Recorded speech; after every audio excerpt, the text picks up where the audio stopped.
Bonjour à toutes et à tous et merci d'être avec nous aujourd'hui pour notre nouvelle émission « Les dessous de la data ». Ces dernières années, nombreuses sont les organisations à s'autoproclamer data-driven et à raison. La donnée est partout. Elle vient des clients, des partenaires ou encore des équipements IT. Sur le marché, de très nombreuses solutions proposent de gérer ce patrimoine dont la valeur a encore grimpé ces dernières années, notamment grâce à l'IA. Toutefois, pour vraiment tirer partie de la valeur de ces données, il est nécessaire d'adopter, au-delà des outils, les bonnes méthodes et d'acquérir les bons réflexes. À l'occasion de cette émission, nous répondrons notamment à plusieurs questions. Quelle gouvernance adopter pour tirer parti efficacement de ces datas? Comment orchestrer les flux de données? Nous répondrons à ces questions et bien sûr à beaucoup d'autres tout au long de cette émission avec nos invités. Nous sommes aujourd'hui avec Sébastien Rosanès, Chief Digital Data et IA Officer chez FDJ United. Sébastien, bonjour. Bonjour. Nous sommes également avec Georges Chebli, responsable Data et BI chez Prévoir Vie. Georges, bonjour. Bonjour. Et nous serons rejoints un tout petit peu plus tard par Jacques Padiolo, Regional VP EMEA South chez Click, et également José Rodriguez, directeur associé chez Isineo. Alors, pour commencer cette émission, j'aimerais qu'on prenne le temps de discuter cas d'usage, qu'on regarde comment les entreprises vivent aujourd'hui la question de la data. Mais avant d'entrer dans le détail, je me tourne vers vous, Sébastien. Alors, marque, la Française des Jeux, on connaît. Alors, FDJ United, est-ce que vous pouvez nous expliquer de qui il s'agit? FDJ United est né il y a quelques mois de la fusion de deux entreprises, la Française des Jeux, qui est connue par tous les Français. Et on a fait une acquisition il y a à peu près 8 mois d'une entreprise européenne qui s'appelle Kindred et qui possède un certain nombre de marques dans le domaine du jeu en ligne. La plus connue, celle qui opère en France, s'appelle Unibet. Donc, on se développe largement sur notre canal digital, en plus de notre canal historique, qui était nos opérations de loterie en point de vente. Bon, Georges, avec vous, on s'éloigne un peu du jeu. Rappelez-nous qui est Prévoir Vie. Prévoir Vie, c'est une compagnie d'assurance créée en 1910. On est plus spécialisé dans l'assurance vie.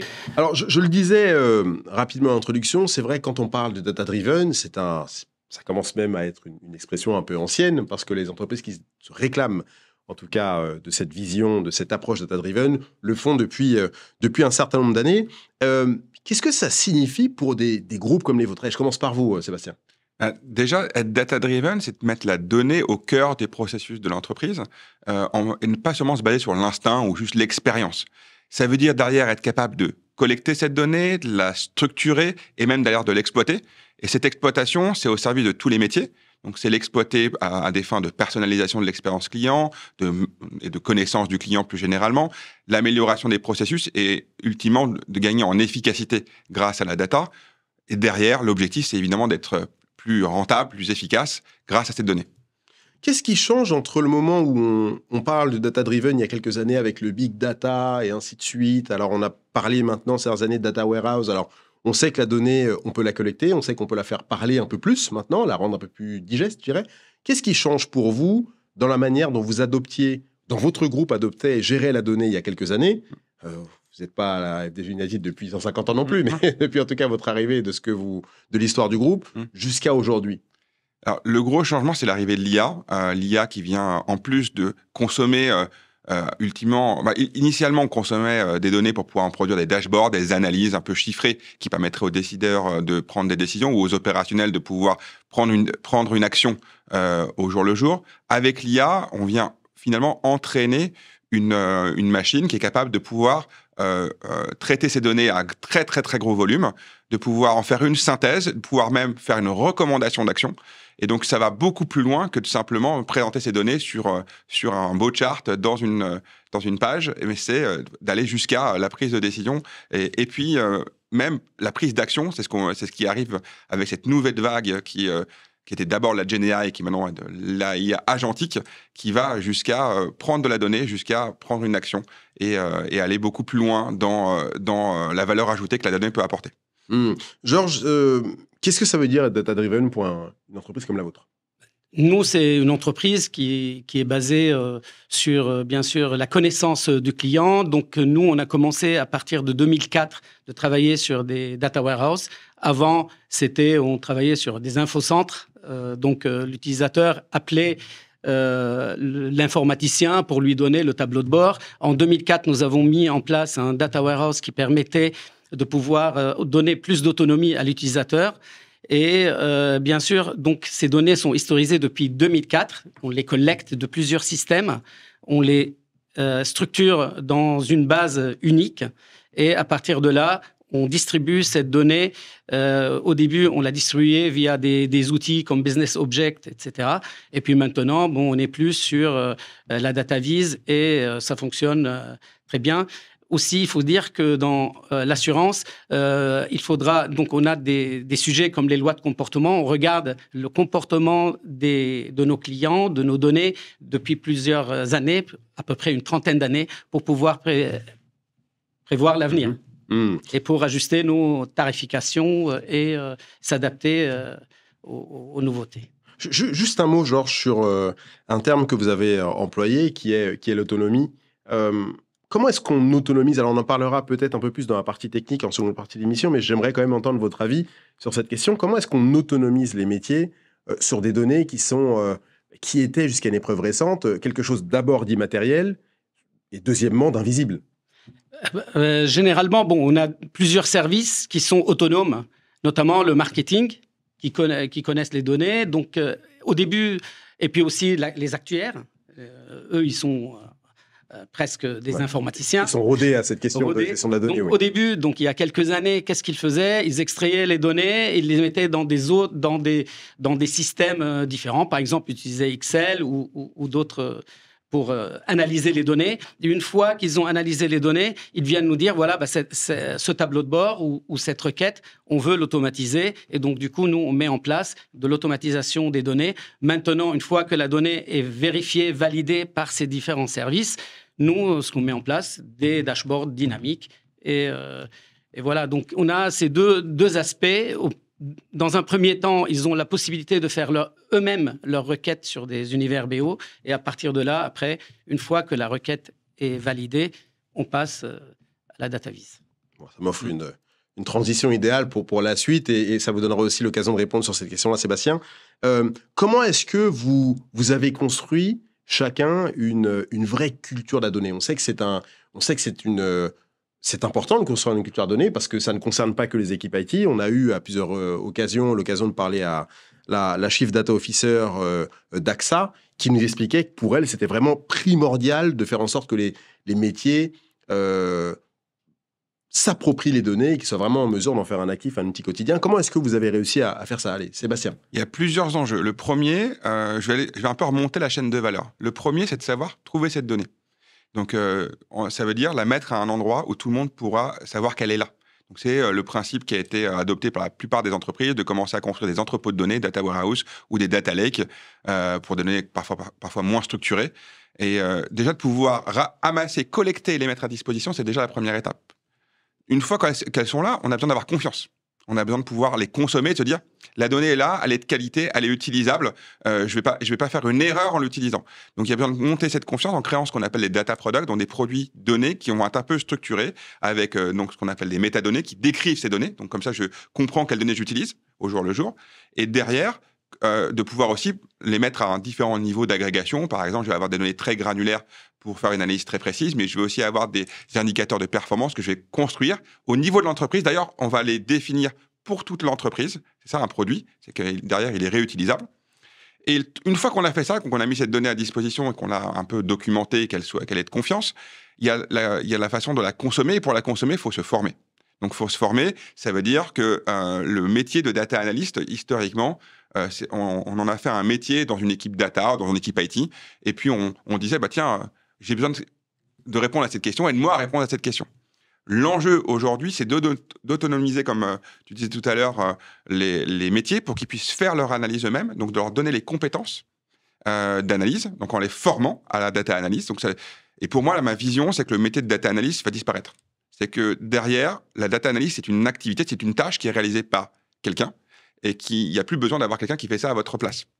Évidemment, il y a la formation. Ça va être automatisé. Donc, l'idée, c'est de former la personne et aussi d'utiliser maintenant des nouveaux outils, type l'IA, qui vous permettent de les collecter toutes les données dans 10, 20, 30, 40 Power BI ou différents outils de data analyse et de pouvoir vous la synthétiser et vous apporter l'insight dont vous avez besoin. Donc, c'est évidemment d'avoir un peu l'IA qui devient votre data analyst ou votre junior à votre service. Donc, on voit bien qu'il y a les 3 étapes qui sont nécessaires. Il y a à la fois cette collecte, cette structuration, et puis derrière, évidemment, la capacité à la consommer et à prendre les bonnes actions, les bonnes décisions basées sur cette donnée. Et ça demande un peu de business acumen, de connaissance business, et couplé avec une compétence de data analyse. Georges, comment est-ce que vous avez construit cette culture? On a un exemple particulier là, et comment est-ce que vous avez fait de votre côté? Nous, de notre côté, déjà dans un premier temps, nous avons les données de l'entreprise depuis, on va dire, depuis les années 80. On a commencé à les ramener, de les structurer et commencer à les historiser. Et donc, bien sûr, comme tu disais, la partie fiabilisation des données, c'est quelque chose d'important. L'idée, c'est de dire quand l'utilisateur, lui, il va faire sa requête ou il va regarder la donnée, elle est contrôlée par ailleurs et elle est fiable.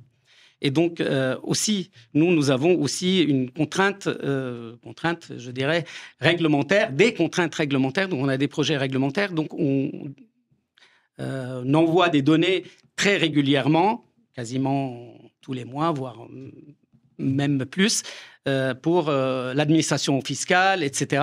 Et ces données sortent de chez nous, quoi. Et donc, on a mis en place des contrôles hebdomadaires de la qualité des données et derrière tout un process de contrôle des données pour dire que l'utilisateur, quand il va faire son tableau de bord ou quand il va utiliser la donnée d'une manière autonome, il y a quelqu'un, donc la donnée est fiable. Mais comment vous le responsabilisez, justement? Parce que cette donnée-là, vous l'avez dit, on est sur des données fiscales notamment, qui sont, entre autres, hein, on est sur des données de particuliers aussi, parce qu'il y a différents... Alors, je ne sais pas si vous les faites circuler ou vous les envoyez dans vos silos ou vers l'extérieur, mais en tout cas, comment est-ce que vous responsabilisez celui ou celle qui va manipuler la donnée? Comment est-ce que vous faites en sorte qu'il ait conscience que, bien, en cas de défaut, en cas de perte, en cas de mauvaise utilisation, eh bien, il sait qu'il fait aussi partie de la chaîne de valeur autour de la donnée? Donc, comment ça fonctionne? C'est-à-dire, l'utilisateur, quand il veut travailler sur sa donnée dans son service, dans son département, lui, il est complètement autonome. Mais une fois que la donnée doit sortir à l'extérieur, cette donnée, elle est validée à plusieurs endroits, notamment donc, quand on a un tableau de bord qu'on appelle un tableau de bord officiel, ce tableau de bord, il est validé par plusieurs étapes de validation, de recettes et des vérifications régulières, puisque par exemple aussi pour les données réglementaires, la réglementation bouge, etc. Donc on a besoin de d'autres données, de nouvelles données, que les données soient aussi cohérentes, parce que l'administration, elle va contrôler les données. Elle va croiser les données, forcément, d'une année sur l'autre pour voir effectivement si c'est logique. Et donc elle nous oblige à faire une structure de données bien spécifique avec aussi des contraintes de délai, etc. Et donc l'utilisateur, lui, généralement, on travaille avec des utilisateurs qui connaissent beaucoup mieux les données que nous. Donc les actuaires, le marketing connaissent très très bien les données. Et donc c'est eux, souvent, quand nos contrôles automatiques, on ne contrôle pas tout en automatique, ils trouvent quelque chose et c'est eux qui nous le signalent. Mais parfois, aussi dans nos contrôles automatiques, on peut, par exemple, dire à l'utilisateur qu'il y a un problème avant que lui, il se rend compte qu'il y a une anomalie. Et ça, c'est quelque chose... D'accord. Bon, bien. Toujours de l'humain, comme on le dit beaucoup ces derniers temps. Construire cette vision et cette culture, ça passe par quel choix technique? Est-ce qu'il faut ajouter des choses? Est-ce qu'il faut revoir l'architecture? Est-ce qu'il faut tout casser? Est-ce qu'il faut adapter? Comment est-ce que vous avez procédé, Sébastien? La première étape, c'est ce que je mentionnais tout à l'heure, c'est de pouvoir sortir la donnée des systèmes d'information pour pouvoir l'exposer, la mettre à disposition. Parce qu'évidemment, quand je suis utilisateur, je ne veux pas ouvrir ou aller dans 10, 20 différents databases ou ERP pour aller chercher ma donnée. Donc, la plupart des entreprises sont venues collecter ces données et les mettre à disposition dans un warehouse ou un lake qui permet d'avoir un point d'ancrage, un point d'entrée. En plus, le deuxième avantage de ça, c'est que derrière, quand je suis utilisateur, moi, mon point d'entrée, c'est le lake ou le data warehouse. Si le système d'information se rénove derrière, d'ailleurs, l'IT régulièrement va venir faire des passages de version, même changer de fournisseur. pour moi, c'est transparent. Moi, ce que je veux, c'est aller dans un endroit où ma donnée est disponible et pas forcément connaître tous les détails de la rénovation de notre système d'information. Derrière, il y a le choix technique, il se fait aussi sur le choix de l'outil, les outils qu'on va mettre à disposition des utilisateurs, que eux vont voir pour consommer ces données-là. Donc, évidemment, il y a les outils de business analyse ou de data analyse historique, dont Qlik ou Power BI, etc., qui ont développé, avant Business Object que vous mentionnez avant, qui était un acteur français, pour venir consommer ces données-là. Et de plus en plus, parce qu'on voit, c'est l'arrivée d'outils d'IA pour venir accompagner l'utilisateur. Là, ces outils-là viennent même intégrer l'IA dans leurs produits pour que l'analyse soit assistée, prenne moins de temps. L'idée étant que, à partir de ma donnée, je vais pouvoir rapidement prendre une décision, rapidement pivoter ma stratégie. Et pour ça, l'IA est très efficace quand on a un gros volume de données pour être capable de l'interpréter et derrière s'assurer qu'on a une décision qui est la meilleure basée sur la data. D'ailleurs, qu'on pourra confronter à la réalité avec de l'expérience, avec de l'intuition, qui viendront supplémenter la prise de décision. Georges, ça passe par quel choix technologique pour implémenter une culture de la donnée? Nous, les données, bien sûr, on a des données internes et des données aussi qu'on amène et qu'on intègre à partir de plusieurs partenaires avec qui on travaille. Donc, cette donnée, elle est contrôlée, ensuite intégrée, mais aussi contrôlée après intégration. Mais cette donnée aussi, elle est structurée. Donc, on utilise des ETL, notamment Informatica. Et donc qui vient d'être acheté, d'ailleurs. Qui vient d'être acheté, tout à fait, récemment. Et donc, voilà, donc on va extraire les données, on va les transformer, on va les intégrer dans nos bases de données, on va les contrôler, bien sûr, avant intégration et après intégration. Et ensuite, on les met à disposition des utilisateurs. Donc, bien sûr, l'utilisateur, lui, il ne va pas se poser la question quand on rajoute un partenaire ou des données de partenaire ou quand on rajoute un produit, etc. Ça rentre directement. Et pour lui, il a toujours à peu près la même structure, sauf des grosses évolutions. Donc, pour lui, il va retrouver les informations et il ne va pas s'inquiéter de ce sujet-là. L'expérience reste la même. Voilà. Et après, la restitution, elle est, comme je disais, soit par clic, soit par Business Object. Alors, on vient de passer la toute première partie de cette émission, effectivement, à parler de cas d'usage, ce qui nous a été effectivement brillamment proposé. Je vous propose maintenant, pour cette deuxième partie, de parler un peu plus de technologie. Et vous m'avez offert, messieurs, une très belle transition. Et avec nos deux invités, nous allons maintenant voir comment et par quels moyens, par quelle technologie et par quel type de solution on commence à intégrer, d'abord peut-être à construire, et puis après à intégrer, puis à déployer une vision data-driven. Alors, je le disais un peu plus tôt, on a été rejoint par Jacques Padiolo de Qlik. Bonjour. Jacques, bienvenue sur le plateau. Et puis par José Rodriguez d'Isneo. Bonjour. José, bienvenue sur le plateau. Alors, peut-être avant qu'on continue plutôt, Jacques, rappelez-nous qui est Qlik.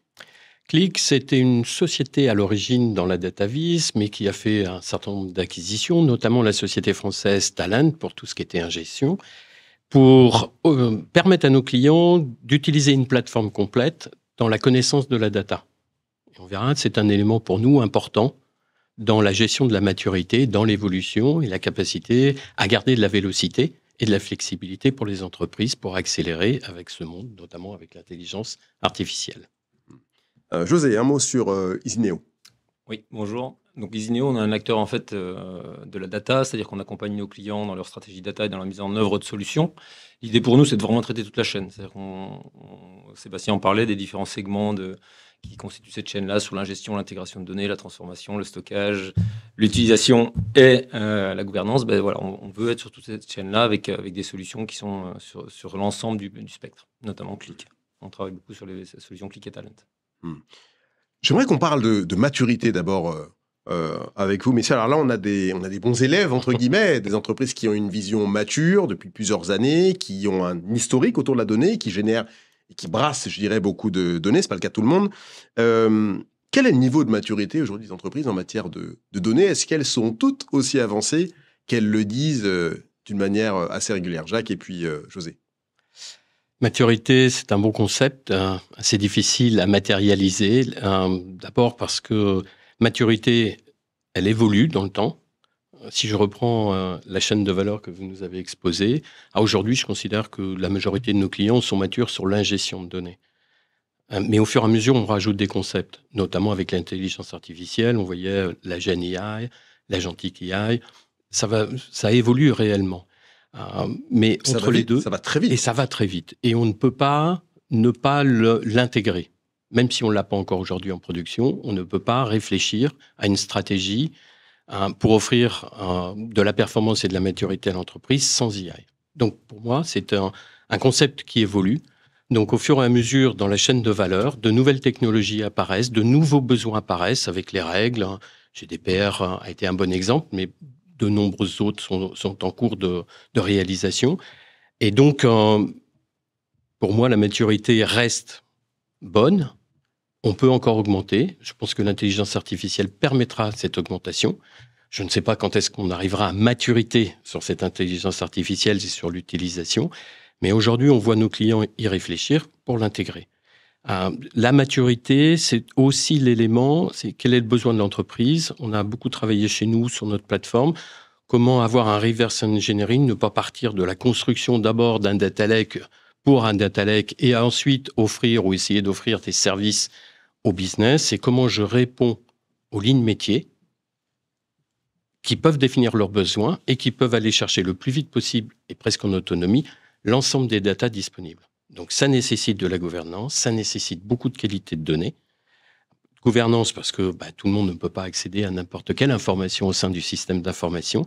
Mais à partir du moment où on sera capable d'inverser cette chaîne, non pas de la source jusqu'à la destination, mais de la destination du besoin final, pour réduire le nombre de dashboards, pour choisir les bons KPI, pour savoir si le KPI, quelle est la fréquence de mise à jour, d'où elle vient, à partir de là, oui, la maturité fera un grand bond. Je pense que l'intelligence artificielle va nous aider.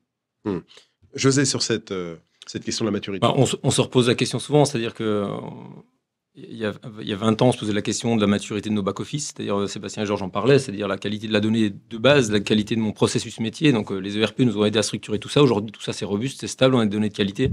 Maintenant, c'est comment on combine toutes ces données qui sont de sources et de nature différentes pour arriver à répondre à un cas d'usage. Donc nous, la question de la maturité, quand on la pose à nos clients, c'est on essaie de regarder les cas d'usage qui sont les leurs, ceux qu'ils arrivent à couvrir et ceux qu'ils n'arrivent pas à couvrir, pour voir s'ils sont en capacité d'apporter finalement la valeur, l'outcome, qui sont en droit d'en attendre au regard, eu égard à l'investissement qu'ils font sur la data en général. Et d'ailleurs, j'en profite juste en fin d'émission pour peut-être le préciser. Nous, on a identifié une sorte d'enquête qui a été faite par un analyste qui s'appelle Barr, qui permet de s'auto-évaluer.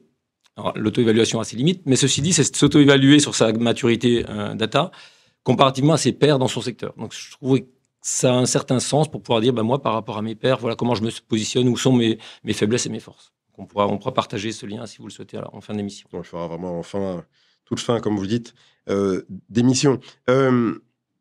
Pour construire une trajectoire data-driven, celle dont on parle depuis le début de cette émission, quel travail les entreprises doivent-elles réaliser en matière de gouvernance? Vous venez d'en parler justement, Jacques. Est-ce qu'il faut d'abord commencer par la gouvernance? Aujourd'hui, je pense qu'on a suffisamment de recul. On parlait des warehouses et autres technologies, donc on a suffisamment de recul. Je pense qu'il faut déjà commencer par l'objectif global de l'entreprise. Qu'est-ce qu'on veut faire avec ces données? Quel est le périmètre d'utilisation? De quoi ou quelle technologie s'autorise-t-on en termes d'utilisation? L'IA, pour moi, c'est un élément important qui devrait être décidé presque au comité de direction de l'entreprise pour dire on va l'implémenter, voilà les règles qu'on se donne en interne, pas des règles génériques. Ça, c'est la première des choses. La deuxième chose, c'est que une fois qu'on a mis en place tous ces éléments, la gouvernance et la qualité de données sont les deux piliers, de mon point de vue, les plus importants pour que la performance et surtout la fiabilité des informations qu'on va mettre à disposition des collaborateurs soit du plus haut niveau. Et c'est très important, cette fiabilité, parce que chaque collaborateur engage son entreprise. C'est aussi très important parce que ça permet de motiver les gens. À partir du moment où on a accès à la bonne donnée, on peut se remettre en cause, on peut réfléchir, on peut avoir des idées. Et ça, c'est important. La créativité arrive généralement des collaborateurs, de l'humain qui reste là. La machine, l'intelligence artificielle permet de structurer ou de faire une colonne vertébrale en disant mais la créativité, la différenciation, la capacité pour l'entreprise in fine de bien régir sur son marché, d'anticiper, c'est souvent l'ensemble des collaborateurs parce que chaque client a une histoire, un passé, un objectif ou un marché et peut se positionner différemment sur son marché. C'est pour ça qu'on considère chez nous que chaque client est unique. Donc on a des use cases et on peut partager les use cases. Tiens, d'autres clients du secteur ont fait ci, ça. En fait, l'écoute est l'élément numéro 1 pour bien comprendre, le niveau de maturité, à quel niveau vous êtes rendu en tant que client et quels sont vos objectifs et comment vous voulez le mettre en œuvre. Et donc, il n'y a pas forcément une règle bien sûr, il y a des grands principes, mais après, chacun peut implémenter d'une façon différente. Juste avant de donner la parole à José, j'aimerais bien vous entendre, Sébastien, sur cette question de la gouvernance et le rôle qu'elle prend chez vous. Et vous l'avez dit à plusieurs reprises, avec la data, on a besoin d'une gouvernance solide parce que les données qui sont consommées, on sait qu'elles peuvent être stratégiques, notamment dans votre marché. Comment est-ce que vous vous appuyez sur la gouvernance et comment vous l'avez construite justement pour qu'elle réponde à vos besoins et qu'elle permette aussi, malgré tout, de la créativité? Le gros challenge, c'est le ROI de la gouvernance. Donc, parce qu'évidemment, il y a énormément de données et de pouvoir mettre toutes les données aux qualités parfaites, etc., ça coûte très cher. Aucune entreprise que je connais ne va sur une stratégie en disant « je vais mettre toutes mes données à disposition, je vais mettre de l'effort dessus, puis on verra bien comment ça sera consommé ». La philosophie qu'il faut adopter, pour moi, c'est une philosophie, comme on dit tout à l'heure, un peu sur l'utilisation, donc use case driven, donc on définit nos use cases. Donc comment on va utiliser cette donnée in fine, à des fins de data analyse ou à des fins de BI, et c'est cette donnée-là qui va être consommée, sur lequel je vais mettre l'effort de data gouvernance. Ainsi, j'attache un retour sur investissement à cette donnée parce qu'elle est connectée à un cas d'usage. Et petit à petit, par capillarité, on augmente, puisqu'on commence à couvrir plein de cas d'usage différents, on augmente le patrimoine de données. Et puis finalement, quand on a travaillé sur la qualité de données pour un cas d'usage 1, le cas d'usage 2 va la réutiliser. Il y a un vrai enjeu là-dessus qui est de savoir de manière ciblée, d'être stratégique dans le choix des données qu'on va décider de gouverner et celles qu'on va décider de ne pas gouverner. Donc, c'est autant un choix de cas d'usage que le choix des données qui sont derrière. Pour pouvoir avoir les ressources, focaliser sur la valeur. Et derrière, que dans les métiers, on vienne activer ces personnes qui sont en charge de ces données-là. Parce qu'ultimement, c'est les experts qui sont proches du métier qui sont capables de définir si cette donnée correspond au canon de l'entreprise, si ça répond en termes de vélocité, de mise à disposition, de granularité de la donnée, si ça répond au cas d'usage. Donc, c'est aussi de définir ses rôles, ses responsabilités dans les métiers pour qu'on leur dise, vous êtes au marketing, les données de la connaissance client, vous les produisez, vous êtes aussi en charge de les mettre en qualité. Il n'y aura pas un magicien à l'IT ou dans l'équipe data qui va faire ça à votre place. Vous avez un cas d'usage pour le consommer, à vous de vous appuyer sur les technologies que votre équipe tech va mettre à disposition, aux pratiques de data management, on parlait tout à l'heure de contrôler la qualité de la donnée. La plupart des entreprises ont développé ce qu'on appelle un catalogue de données qui vient répertorier les données et d'ailleurs mesurer avec des indicateurs de qualité si oui ou non ces données répondent aux enjeux de l'entreprise, donc sont utilisables telles quelles ou doivent être retravaillées avant d'être consommées. Donc c'est à la fois, c'est autant un enjeu finalement de priorité par la valeur qu'un enjeu humain pour que les personnes qui sont le plus proches de la connaissance de la donnée soient en mesure de préparer, mettre en qualité cette donnée et d'avoir une certaine confiance quand elle va être consommée. José, un mot sur cette question de gouvernance et son importance pour les organisations. Alors, l'approche justement data-driven, elle vient pas en opposition à tout ce qu'on a fait jusque-là. Par contre, il y a des choses qui sont très spécifiques à cette approche-là. Je rejoins 100% Sébastien avec ce que vous venez de dire maintenant. C'est la partie organisation, rôle, redistribution de rôle. On va le voir un petit peu plus tard sur comment on réorganise ces équipes, la mixité d'équipes entre IT et métier. C'est la première chose. La culturation à la donnée, c'est vraiment un sujet aujourd'hui sur lequel on accompagne nos clients. On est moins dans la technique que dans l'appréciation de la donnée, comment on l'interprète, comment on la valorise. Ça, c'est sur le côté, on va dire, un petit peu métier. Sur la partie technique, ce sont les couches sémantiques. C'est ce qu'on a dit tout à l'heure avec comment j'interprète cette donnée, comment je la catalogue, comment je la rends disponible. Okay. Et enfin, toute la partie architecture de données, tant technique, plateforme, que métier. Donc ça, on va dire, c'est les choses qui sont spécifiques à l'approche data-driven. Et après, nous, comment on accompagne nos clients dans cette méthode-là et dans cette approche, on fait d'abord un état des lieux. C'est-à-dire arriver à évaluer à quoi devrait me servir la donnée, ce que je disais tout à l'heure, quels sont les cas d'usage, cartographie mes cas d'usage. J'ai des cas d'usage qui sont ceux que j'arrive à couvrir aujourd'hui, ceux que je n'arrive pas à couvrir, pourquoi, qualité non disponible, silo hétérogène, etc. D'accord. Ensuite, comment je la traite cette donnée, quelle plateforme j'ai, quelle techno je dispose, quelle organisation j'ai mise en place, et enfin, du coup, définir la stratégie et l'organisation que je vais vouloir mettre en place. Temps technique, plateforme idéale, est-ce que j'ai une approche plutôt best of breed, est-ce que j'ai une approche plutôt mixte, est-ce que j'ai une approche plutôt plateforme transverse, et sur la partie organisationnelle, avec un Chief Data Officer, son équipe, comment on décentralise les équipes pour pouvoir adresser les différentes problématiques dans les différentes BU, etc. etc. On ne parle pas du cloud ici, mais qui est un vrai enjeu aussi dans cette approche-là, savoir comment je vais gérer cet aspect-là aujourd'hui. C'est un enjeu quand même pour beaucoup de nos clients. J'aimerais bien justement, José, qu'on dise un mot sur le cloud. Aujourd'hui, on a des systèmes d'information qui sont de plus en plus complexes, qui sont distribués. Comment est-ce qu'on s'assure finalement qu'ils ne deviennent pas des freins dans cette utilisation de la donnée, dans son ingestion, j'ai presque envie de dire, pour les métiers? On peut le voir soit on le voit par la contrainte, soit on le voit par l'opportunité. Et c'est clair, on le disait tout à l'heure sur la partie structuration du back-office, on a des données, on a des process métiers qui sont robustes, qui sont structurés via des applicatifs métiers back-office. La nouveauté, elle vient finalement de l'hétérogénéité de données qu'on arrive aujourd'hui à adresser via des données externes, via des données de site web, via de l'IoT, etc. Donc, cette richesse de données qu'on vient agréger sur la base de ces données back-office historiques, vient effectivement apporter de la complexité. Donc, la contrainte, c'est qu'est-ce que je fais de toutes ces données, comment je vais pouvoir m'en sortir avec mes systèmes historiques, etc. L'opportunité, c'est que me permettent de faire ces nouvelles données et quel process métier je vais pouvoir adresser. Aujourd'hui, on voit beaucoup de valeur qui est apportée chez nos clients par justement le fait d'adresser des nouveaux cas d'usage, de l'innovation. En disant, tiens, ça aujourd'hui, j'ai de la donnée qui provient de mon site web, alors c'est de la donnée qui est non structurée ou qui est semi-structurée, mais qui va venir agréger à des données back-office, vraiment apporter de la richesse sur la connaissance de mon client, etc. Donc ça, c'est toujours le profil un peu tarte à la crème du profil client, mais c'est quand même tellement vrai. On a beaucoup de données qui proviennent de sources hétérogènes, de techno-hétérogènes. Et aujourd'hui, nous, notre approche, c'est de dire, soyons les plus robustes et les plus pragmatiques possibles. Plus on arrive à traiter toute la chaîne de façon, de façon structurée et sans interruption, d'accord, plus je serai sain ou serein dans la manipulation de ma donnée. Est-ce que vous reconnaissez là-dessus, Sébastien, sur la description qui était faite par José, est-ce que vous rencontrez des difficultés, est-ce que vous avez rencontré des difficultés analogues si vous êtes sur du multi-cloud notamment? En fait, l'enjeu du cloud, il est aussi un enjeu de mise à disposition de la donnée dans un autre environnement. Et donc, derrière nous, par exemple, sur nos données clients, l'enjeu, ça va être si on va déployer massivement des données sur le cloud, comment on les encrypte, comment on les chiffre, de manière à être confortable sur le fait qu'elles pourraient potentiellement être disponibles, plutôt être accédées par des personnes qu'on ne souhaiterait pas qui accèdent à ces données-là.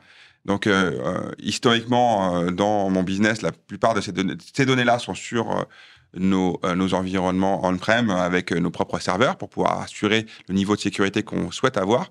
Mais se pose évidemment, avec l'exploitation de l'IA, des agents, etc., la question de comment demain cette donnée sera utilisable par ces outils qui sont forcément des SaaS et donc qui, évidemment, sont beaucoup plus intégrés avec des solutions cloud.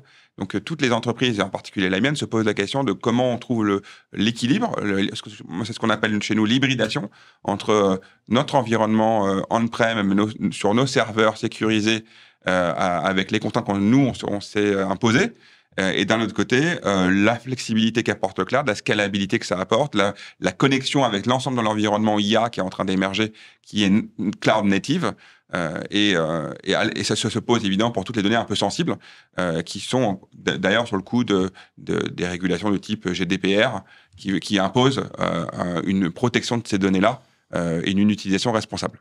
Voilà une problématique qu'on va retrouver chez les entreprises, c'est-à-dire qu'elles ont besoin du cloud, notamment de la scalabilité qu'il permet, la force de frappe qu'il va vous fournir. Pour autant, vous ne pouvez pas vous appuyer sur le cloud pour toutes vos données. Comment vous répondez justement aux besoins d'entreprises qui veulent utiliser les technologies les plus récentes, les plus puissantes, mais qui ne peuvent pas tout utiliser, qui ne peuvent pas donner, en tout cas à ces outils-là, un accès complet à l'ensemble de leurs données. Jacques, et puis José, sur cette question qui est celle qu'on retrouve régulièrement, hein. Sébastien l'a exprimé, mais on la retrouve chez d'autres grands noms, notamment le CAC 40. Non, mais je suis d'accord avec la présentation de Sébastien. Pour nous, on a fait un choix de rester une plateforme agnostique, c'est-à-dire d'être capable de servir tous les cloud providers. avec le même niveau, ça c'est la première des choses. L'hybridation, bien sûr, c'est au cœur de notre plateforme, mais on va même plus loin, on a conservé toute une solution on-prem, parce qu'on a plein de clients aujourd'hui, aussi bien dans les ministères que des entreprises avec des contraintes réglementaires importantes. Donc on a gardé notre plateforme complète on-prem pour pouvoir répondre. C'est important parce que souvent, on a tendance à regarder notre CRM, on a tendance à regarder notre ERP, on l'a mis dans le cloud. Mais en fait, on a plein d'applications qui sont des applications legacy, qui sont en production depuis des années. On n'arrive pas à migrer dans le cloud, mais qui ont une richesse d'informations stratégiques pour l'entreprise. Donc, notre stratégie sur la plateforme Qlik, c'est de rester en étant agnostique, mais très ouvert, le plus ouvert possible. Donc, en intégrant les dernières technologies, on a intégré, par exemple, toutes les technologies Iceberg pour pouvoir bouger en grand volume des grands volumes de données.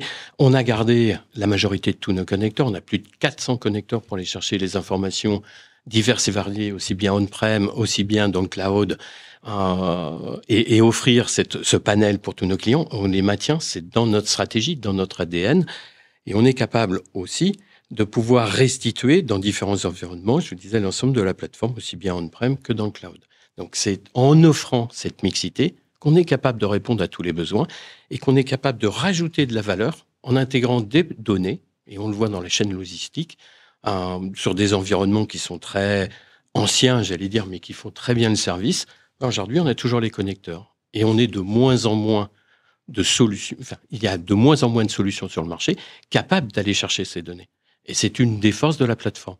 C'est coûteux, ça nous nécessite de garder en production. C'est coûteux pour vous. Pour nous, oui. Mais on se rend compte que le service apporté offre vraiment une valeur à l'entreprise et permet d'avoir une vraie plateforme de data. C'est l'élément clé pour nous. La partie catalogage travaille aussi bien sur les parties cloud que sur les parties on-prem. Donc, gouvernance, qualité de données offerte dans tout cet environnement. José, un mot sur cette question justement de répondre aux besoins hybrides des entreprises. Je le disais en préambule, on travaille nous beaucoup sur les solutions Qlik et Talend. Pour autant, on n'est pas marié avec ces solutions-là. Notre leitmotiv interne, puisqu'on est nous, on doit être conseil pour nos clients, c'est vraiment de ne pas transiger par rapport à une stratégie data. Donc en gros, c'est de quoi j'ai besoin pour être le plus près possible des enjeux de mon entreprise. Je me place à la place du client. Donc pour nous, l'idée, c'est surtout pas de contraindre le client et sa stratégie avec ah oui, mais ma solution, elle est forcément on-prem, ah oui, mais ma solution, elle est forcément cloud. Donc l'hybridation, pour nous, c'est le mot-clé. On doit être capable de répondre à tous ces enjeux. Jacques je vais pas dire en moins bien ce qu'il vient de dire, mais globalement, c'est ça, c'est d'adresser quand même le spectre global sans donner de contraintes aux clients qui sont pas les siennes. Donc nous, technologiquement, on doit être en capacité d'apporter des solutions qui soient transverses, universelles et qui ne le contraignent pas. Il nous reste quelques minutes avant la fin de cette émission. J'aimerais qu'on parle très rapidement d'architecture. On n'a pas parlé jusque-là, mais juste qu'on dise un mot. C'est vrai qu'aujourd'hui, on a tendance, en tout cas de ce dont j'échange avec vos camarades de jeu au sein des équipes data, on sent aujourd'hui, chez certains, le besoin de revoir l'architecture parfois. On commence à parler de data mesh, c'est qu'un exemple. Est-ce qu'aujourd'hui, c'est important de retravailler autour de l'architecture pour justement répondre aux objectifs dont on a parlé tout au long de cette émission. José, et puis peut-être Sébastien, un mot sur cette question architecture. Oui, on le disait tout à l'heure, ce qui est propre à l'approche data-driven, c'est vraiment la partie sémantique, c'est la partie organisationnelle. Il y a aujourd'hui une redéfinition des rôles qui est évidente chez nos clients. Beaucoup se sont déjà lancés dans l'aventure en disant moi, si je veux être plus décentralisé, si je veux. Enfin, il y a deux notions là. Je suis IT, je suis même métier central. Moi, je dois mettre à disposition une plateforme qui permet de supporter mes process. Mais après, si je regarde du point de vue de l'organisation et de mes métiers et de l'utilisation de la data, je peux être décentralisé et je dois être décentralisé. Je dois avoir des équipes mixtes qui me permettent de gérer tout ça. Donc, si on parle architecture, on va parler d'architecture de technique plateforme ou d'architecture data. Donc, nous, dans la partie architecture data, il y a vraiment cette partie data products qu'évoquait, je crois, Sébastien. Je crois que c'était Sébastien tout à l'heure, qui est une pierre angulaire de cette approche-là. C'est OK, il faut de la gouvernance, on en a parlé. OK, il faut de la réorga, on en a parlé. Mais il faut aussi, c'est selon nous, en tout cas, une approche data product qui permet vraiment de redéfinir une structuration de la donnée et des rôles et responsabilités associés. Donc, quelle est la donnée que je dois délivrer ? Enfin, pendant longtemps, les métiers étaient pourvoyeurs de données. Enfin, en gros, ils produisaient de la donnée, mais c'était quelque part à l'IT d'en assurer la qualité. Aujourd'hui, on dit data product. Toi, la logistique, c'est toi qui définis et qui doit t'assurer que la qualité, elle est là, qu'elle est disponible et qu'elle est accessible. Donc vraiment, cette approche data product qui nous permet vraiment de réimaginer l'organisation de la donnée un peu différemment par rapport au process avant. Sébastien, peut-être un mot rapide sur cette question de la... Il y a un vrai moment de balancer, c'est ce dont tu parlais à l'instant, c'est que pendant longtemps, en fait, les systèmes d'information étaient par métier, puis chacun s'évertuait à produire de la donnée pour son métier. On a commencé à créer des organisations plus centralisées avec l'arrivée des data warehouse qui a dit, tiens, finalement, la donnée du marketing, la donnée financière, il y a quand même un vrai intérêt à la croiser. Donc, en créant un environnement pour que mêler ces deux sens soit possible. Et en fait, finalement, on a donné les clés à des fonctions IT ou data pour le faire. Et on s'est rendu compte assez rapidement que finalement, ces personnes-là n'étaient pas compétentes pour manager la qualité de ces données. Donc, on repart depuis quelques années sur ce que tu appelais le data mesh, qui est l'idée de pouvoir avoir une organisation plus fédérale, où on vient redonner encore le pouvoir aux métiers qui, eux, maîtrisent cette donnée pour pouvoir la mettre en qualité, la mettre à disposition. Mais ça implique de redonner un nouveau rôle. Parce qu'avant, qu'est-ce qu'ils faisaient ? Ils produisaient de la donnée pour les besoins de leur hiérarchie. Et donc, évidemment, ils disaient, c'est important que je le fasse, mon boss me l'a demandé. Sauf que maintenant, quand je produis de la donnée financière ou quand je produis de la donnée client, j'aimerais bien que l'équipe supply chain puisse l'utiliser. Et d'ailleurs, donc mon client, en tant que producteur de cette donnée, je suis à la finance, je suis au marketing, c'est aussi bien ma hiérarchie que mon collègue qui travaille dans un autre département. Donc, mon rôle, il devient un rôle d'entreprise. Et comment on met en place ces rôles d'entreprise au sein des directions, ça, c'est un vrai changement. Et ça implique aussi de mettre ses responsabilités sur la table, peut-être même des incentives sur, oui, ton job, il n'est pas uniquement de fournir la donnée du marketing pour le service marketing, mais il est aussi de le servir pour le service client ou pour l'équipe logistique derrière qui peut-être va envoyer des colis à ce client. Et donc, au final, il y a un changement. On est parti d'un côté, de l'autre, et on revient vers le cœur qui est le métier doit gérer cette donnée, on doit lui donner ses compétences. On parlait tout à l'heure de formation. Comment je mets en place ces compétences dans les métiers et que je crée le modèle opérationnel et les incentives pour que ces gens fassent le travail, évidemment avec les outils que nous, fonctions digitales, data, IA, tech, leur mettons à disposition pour que ce soit plus simple pour eux de mettre la bonne donnée au bon endroit, au bon moment, avec le bon niveau de qualité. Jacques, vous voulez peut-être dire un mot ? Oui, parce qu'on parlait de data product, c'est vrai que sur la plateforme, on génère nos data products, on a rajouté la marketplace. C'est ça. Savoir l'exposer, savoir comprendre ou poser une question. Donc aujourd'hui, avec la GenAI, ClickAnswer, qu'on avait lancé sur notre plateforme, on est capable de poser la question, j'aurais tel type de données. Donc on est capable, avec ce moteur, d'indexer tout le catalogue de données, tout le dictionnaire de données, pour retrouver la source. Comme on a fait le linéage, on est capable de dire, cette information, elle vient de telle base de données, donc elle est fiable. En plus, elle est mise à jour toutes les heures, ou elle est mise à jour toutes les semaines. Donc à partir de là, non, ça ne correspond pas à mon besoin, j'ai besoin de créer autre chose, mais de ne pas redemander alors que c'est déjà disponible. Donc ça, c'est la première des choses, éviter les doublons. On a tous des exemples où on a un certain nombre de dashboards et en fait, on en utilise très peu. Donc c'est comment rationaliser. Je pense que ça va être ça l'enjeu parce que on a mis plein de technologies, on a mis plein de choses en place. Mais si on n'est pas capable de partager la compétence commune à travers une marketplace, si on n'est pas capable d'avoir tous les outils d'interconnexion, les API, de l'ESB, différentes choses pour partager cette connaissance commune, l'entreprise ne gagnera pas. Elle va rester par silo. C'est le désilotage qui est un élément structurant. Une toute dernière question pour finir cette émission, et Georges, vous l'aviez abordé un peu plus tôt. J'aimerais qu'on reparle du besoin de lisibilité de la data, qui est un des métiers historiques, la data literacy de Qlik.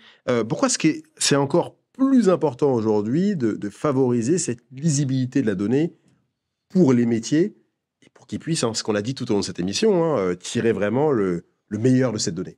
Aujourd'hui, toutes les entreprises ont plein de données, etc. Et pour être compétitif, il faut avoir une qualité de données, une lisibilité des données, une gouvernance de données importante.